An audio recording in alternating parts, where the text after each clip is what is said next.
दोस्तों ये cloze test पर बेस क्लास 1 है और अगर आप इस क्लास को YouTube पर देख रहे हैं और ये बैच ज्वाइन करना चाहते हो तो आप इस बैच को ज्वाइन कर सकते हो। ये स्पेशल कॉम्प्रिहेंशन का बैच है जिसमें आपको डेली क्लोज टेस्ट और पैसेज कराया जाएगा एग्ज़ाम तक। लगभग 50 क्लोज टेस्ट और 50 पैसेज के आसपास आपको कराएंगे। और अगर आप रेगुलर इस तरह से चाहते हो मतलब क्लास आपको मिलती रहे तो आप इस बैच को ज्वाइन कर सकते हो। ओके, मात्र 99 रुपीज़ में ये बैच आपको प्रोवाइड कराया जा रहा है और एसएससी स्टेनो में लगभग 35 मार्क्स का आपका कॉम्प्रिहेंशन का पार्ट होता है। तो आप अगर चाहते हो कि आप इसमें अच्छा स्कोर करें तो आप इस बैच को ज्वाइन कर सकते हो। ज्वाइन करने के लिए हमारा एप्लीकेशन है स्पार्कल एजुकेशन विद गौरव। इस ऐप को आप इंस्टॉल करके इस बैच को पढ़ सकते हो। ठीक है, रेगुलर आपको क्लासेस दी जाएगी। चलिए, तो ये क्लोज टेस्ट का हमारा जो है मतलब पहली क्लोज टेस्ट है। क्लोज टेस्ट आपकी देखिए डिपेंड करती है कि आपको ग्रामर की नॉलेज अच्छी है या फिर नहीं है, आपकी वोकैब स्ट्रॉन्ग है या फिर नहीं है। अगर ग्रामर अच्छी है, वोकैब स्ट्रॉन्ग है तो लगभग 70 से 80% आप क्लोज टेस्ट ठीक कर लोगे। तो दो ही चीज़ें हैं आपकी, ग्रामर और वोकैब। ठीक है, थोड़ा सा आपको समझ में भी आनी चाहिए चीज़ें, मतलब आपका जो इंग्लिश की अंडरस्टैंडिंग है वो थोड़ी सी होनी चाहिए। तो ये तीन चीज़ें हैं आपकी, अगर तीनों अच्छी है तो आप 100% स्कोर कर सकते हो क्लोज टेस्ट में। तो ग्रामर अच्छे से करो, वोकैब अच्छे से करो, जो आपकी अंडरस्टैंडिंग है इंग्लिश की उसको भी अच्छे से डेवलप्ड करो।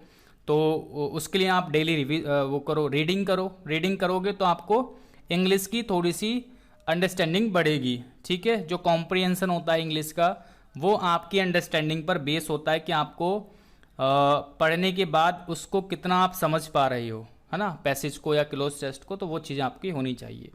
तो अब हमें करना क्या है, क्लोज टेस्ट को सॉल्व करने से पहले भाई ये काम तो आपको करना है रेगुलर। आप ग्रामर के रूल्स को अच्छे से करो, preposition, tense, subject verb agreement, ये सारी चीज़ें आप क्लोज टेस्ट में यहाँ से क्वेश्चन आ जाते हैं आपके ग्रामर पर बेस।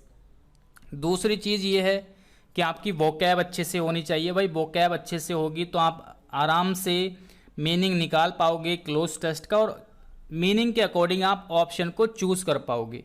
तो इन दोनों चीज़ों पर या तीनों चीज़ों पर जो आपका जो अंडरस्टैंडिंग वाला पार्ट है इंग्लिश का, उसके लिए रीडिंग करो और वोकैब याद करो, ग्रामर अच्छे से पढ़ो। ठीक है, अब हम क्लोज टेस्ट को स्टार्ट करते हैं और इसको सॉल्व करेंगे। ये आपके सामने क्लोज टेस्ट है और ये रहे आपके सामने 10 क्वेश्चन है और ये आपके सामने ये आप वीडियो को पॉज करके एक बार ट्राई कर सकते हो खुद से। 10 क्वेश्चन ये रहे और क्लोज टेस्ट आपका ये रहा। ठीक है, तो इसको करेंगे। क्लोज टेस्ट को सॉल्व करने से पहले आपको 20-30 सेकंड में ही आपको एक ओवरथ्रू कर लेना है। ऐसा नहीं कि एक लाइन को आप पढ़ोगे, ऐसा नहीं पढ़ना। आपको कम से कम इतना पता चलना चाहिए क्लोज टेस्ट को देखने के बाद उसको 30 सेकंड या मैक्सिमम 1 मिनट आप पढ़ सकते हो। ठीक है, कि आपका जो क्लोज टेस्ट है वो किस टॉपिक पर बेस है। ये जो टॉपिक पर बेस है वो निगेटिव है या पॉजिटिव है टॉपिक। ठीक है, दूसरा इसमें टेंस कौन सा यूज हो रहा है, क्या ये पास्ट की बातें चल रही है या प्रेजेंट की बातें चल रही है या पास्ट और प्रेजेंट दोनों की बातें चल रही है। तो ये टेंस आप कैसे पता करोगे, वर्ब से। ठीक है, और जो आपका पैसेज के थीम है, मीनिंग है कि वो किस टॉपिक पर आधारित है, वो आप 2-3 लाइनें पढ़ोगे तुरंत आपको पता चल जाएगा। निगेटिव पॉजिटिव का भी आपको तुरंत पता चल जाएगा कि पैसेज निगेटिव है आपका या फिर पॉजिटिव है। तो ये 2-3 बातें आपको पैसेज को यानी क्लोज टेस्ट को सॉल्व करने से पहले करनी है। ओके, तो उसके बाद आप एक एक करके फिर से आप एक एक ऑप्शन को जो है फिल करने की कोशिश करोगे आराम से पढ़ते हुए। तो चलिए, आपने ये चीज़ें पढ़ ली होगी, एक बार वीडियो पॉज करके आपको पता चल गया होगा किस टॉपिक पर बेस है और आपको ये भी पता चल गया होगा कि ये पैसेज आपका पास्ट पर बेस है, पास्ट टेंस मतलब पास्ट की घटनाओं पर बेस है या फिर प्रेजेंट या फिर दोनों चीज टेंस पर बेस है। तो इतनी बातें आपको पता चल गई होगी। अब हम इसको स्टार्ट करते हैं सॉल्व करना। चलिए the wings of some words, wings मतलब पंख, पंख, ठीक है।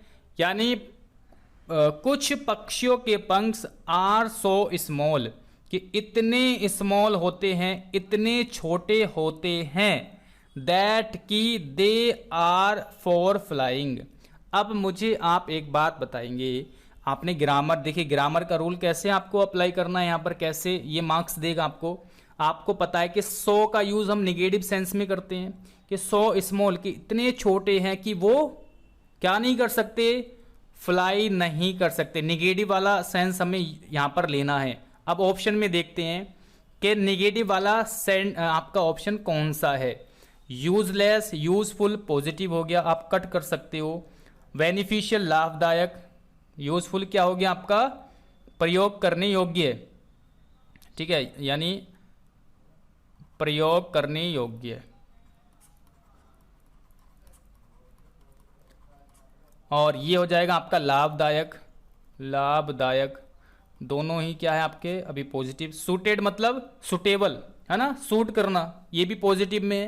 केवल एक ही ऑप्शन है यूजलेस का मतलब क्या हुआ, अप्रयोग, यानी किसी काम का नहीं, किसी काम का नहीं, ठीक है। अब देखिए आप तुरंत आप इसका मीनिंग मतलब इसका आंसर दे सकते हो।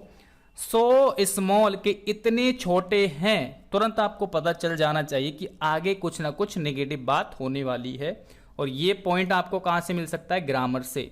जब आप ग्रामर पढ़ोगे, सो वाला रूल पढ़ोगे, एडजेक्टिव वाला चैप्टर पढ़ोगे, तो वहाँ पर आपको मिल जाएगा ये चीज़ें कि हाँ सो का यूज़ हम नेगेटिव सेंस में यूज़ करते हैं, ठीक है। तो यहाँ पर तुरंत आप आंसर दे दोगे कि इसका आंसर हो जाएगा यूजलेस। क्लियर, कि वो इतने छोटे हैं कि वे किसी काम के नहीं है, फॉर फ्लाइंग, उड़ने में किसी काम के नहीं है। ओके, यहाँ तक इसका मीनिंग हो गया।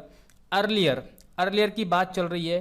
अर्लियर मतलब पहले, अर्लियर मतलब होता है पहले, पहले मतलब पास्ट की बात है कि पहले। अर्लियर सच मतलब ऐसे, सच वर्ड्स ऐसे पक्षी, यानी पहले ऐसे पक्षी, डैश फ्लाई, फ्लाई मतलब उड़ना। अब मुझे आप बताएंगे, अर्लियर की बात चल रही है, यानी पहले की बात चल रही है, और हमें यहाँ पर तीन ऑप्शन में, चार ऑप्शन में से चूज करना है, शुड, माइट, कुड और कैन। तो पहले की बात चल रही है, यानी पास्ट की बात चल रही है, तो कैन तो होगा नहीं, ये तो यहाँ से हट जाएगा। क्लियर, कैन हट गया, ऑप्शन बचे तीन, शुड, माइट, कुड, ये तीनों पास्ट के हैं। लेकिन यहाँ पर आपको पता होना चाहिए कि कैन का यूज़ किस लिए हम करते हैं। कैन का यूज़ हम करते हैं एबिलिटी, एबिलिटी या फिर पॉसिबिलिटी के लिए। एबिलिटी या पॉसिबिलिटी के लिए हम किसका यूज़ करते हैं, कैन का यूज़ करते हैं। और यहाँ पर एबिलिटी की बात चल रही है कि पहले ऐसे वर्ड्स कुड फ्लाई, यानी उड़ सकते थे, यानी वो उड़ने की उनमें एबिलिटी थी, क्षमता थी। और आगे जब आप इसको पैसेज को पढ़ोगे, जब आपने नज़र मारी होगी, तो यहाँ पर आपको देखिए कैन देखने को मिल जाएगा, ठीक है। और भी आपको देखने को मिल जाएगा, यहाँ पर कुड भी आपको देखने को मिल जाएगा। अभी आप यहाँ पर देखोगे तो एक सेकंड कहीं पर था यहाँ पर कुड, तो कैन आपको देखिए यहाँ पर देखने को मिल चुका है। इसके साथ साथ आप यहाँ पर कुड भी आपको इसमें देखने को मिलेगा। यहाँ पर अगर आप देखोगे, चलिए अभी आगे आ जाएगा आपका कहीं ना कहीं, अभी मैंने इसमें देखा था कुड, ठीक है। तो इस तरीके से आप देख सकते हो यहाँ पर कैन मिला है, यानी यहाँ पर एबिलिटी की बात चल रही है, यहाँ पर पॉसिबिलिटी, एबिलिटी की बात चल रही है, ठीक है। कि ये जो उड़ सकते थे, पहले ऐसे जो पक्षी थे वो उड़ सकते थे, यानी उनमें क्षमता थी उड़ने की, वो एबिलिटी थी उनके अंदर, ठीक है। बट लेकिन आफ्टर लिविंग 4000 ऑफ ईयर्स आएगा यहाँ पर, ठीक है। तो यहाँ पर क्या आएगा, देखिए ये एक फ्रेज टाइप की है कि आफ्टर लिविंग फॉर, यानी 1000 ऑफ ईयर्स, यानी कई हजार सालों के बाद। तो यहाँ पर आएगा आपका, भाई ये चेंजेस एकदम से तो होगा नहीं, भाई ये जो चेंजेस है वो वीक में तो होगा नहीं, वीक नहीं आएगा। एजेस नहीं यूज़ करते, मंथ, कुछ मंथ में भी वो नहीं होगा, ठीक है। ये चेंजेस कई हजार सालों के बाद होगा, ठीक है। तो यहाँ पर आएगा ऑप्शन बी, और यहाँ पर हो जाएगा आपका ऑप्शन सी, ठीक है। यानी कई हजार सालों के बाद, कई हजार वर्ष के बाद, in places where they had no, तो इन प्लेसेस यानी इन स्थानों पर, वेयर मतलब जहां, they had no dash there was no need, no need for them to fly, यानी उनको उड़ने की ज़रूरत नहीं पड़ी। क्यों नहीं पड़ी ये आपको यहाँ पर बताना है कि उन स्थानों पर, वेयर जहाँ पर, दे हैड वे रहते थे, नो डैश क्या नहीं था, क्वेश्चन नंबर 4 में, वाइंड हवा नहीं थी। ऐसा तो हो ही नहीं सकता कि किसी जगह पर हवा ना हो, है ना, तो ये तो आपका गलत हो जाएगा। स्काई, ऐसा भी नहीं हो सकता था कि कहीं पर स्काई ना हो, ठीक है, तो नो वाइंड नो स्काई वाला तो हमारा ऑप्शन हट चुका है। अब फ्रेंड्स या एनिमीज, भाई पक्षी क्यों उड़ के भागते हैं, क्यों उड़ के भागते हैं ये भी आपको पता होना चाहिए। वो दुश्मनों से बचने के लिए, उनके पंख होते हैं दुश्मनों से बचने के लिए, भागने के लिए, क्लियर। तो यहाँ पर हो जाएगा इनेमीज, तो इनेमीज यहाँ पर आंसर आएगा कि उनका कोई भी वहाँ पर इनेमीज नहीं था। They had no enemies there was, इसलिए उनको नीड नहीं पड़ी फॉर देम टू फ्लाई, उड़ने की इसलिए उनको नीड नहीं पड़ी क्योंकि उनका कोई भी इनेमी नहीं था। भाई दोस्त से उड़ के थोड़ी, बच के थोड़ी भागेंगे, कोई दुश्मनों से भागेंगे ना, तो इसलिए उनको कोई नीड नहीं पड़ी क्योंकि उनका कोई भी इनेमी नहीं था, ठीक है। And they dash on the ground, अब इसमें आपको बताना है, और वे जमीन पर क्या करते थे। स्टेप्ड का मतलब होता है, स्टेप्ड मतलब कदम, है ना, कदम। क्रैप्ट मतलब रेंगना, तो रेंगने से तो कोई मतलब नहीं हुआ। क्राउड का मतलब भी रेंगना ही होता है, ठीक है, तो रेंगते तो नहीं है पक्षी, क्लियर। स्टेड या स्टेप्ड, स्टेप्ड मतलब कदम, कदम के लिए हम यूज करते हैं स्टेप्ड, तो कदम, एक सेकेंड यहाँ पर क्या था, and they on the ground, तो स्टेड यहाँ पर आंसर आएगा कि वे जमीन पर ही क्या करते थे, रहते थे, जमीन पर स्टे करते थे, जमीन पर ही रहते थे। स्टेप्ड तो चलने के लिए बोलते हैं, ठीक है, ये भी आपका यहाँ से ऑप्शन हट जाएगा, ओके। तो यहाँ पर आप मीनिंग लिख सकते हैं, स्टेप्ड मतलब कदम, ताकि आप जब इसको रिवाइज करो दोबारा से पढ़ो। इस क्रैप्ट मतलब रेंगना, तो आपको मीनिंग दिख जाएगी। क्राउड का मतलब भी रेंगने से ही होता है, ठीक है, तो ये चीज़ें आपको, और कोई सा यहाँ पर मैंने कैन का आपको बता ही दिया है। चलिए, तो यहाँ पर हो चुके हैं 5 क्वेश्चन, ओके, 5 क्वेश्चन हमारे हो चुके हैं कि भाई स्टेट करते थे यानी ज़मीन पर ही रहते थे। आफ्टर ए वाइल यानी इसके बाद, their dash ones could no longer rise into the air, उनके जो क्या थे, जो उनके जो यंग थे, है ना भाई, जो उनके बच्चे थे, उनके जो आगे की जो पीढ़ियाँ चल रही थी, वो भी क्या करते थे, यंग, यहाँ पर ऑप्शन आ जाएगा, ठीक है। Their young one could no longer rise into the air, उनके जो यंग जो थे बच्चे थे पक्षियों के, वो भी ज़्यादा समय तक एयर में यानी हवा में नहीं रहते थे।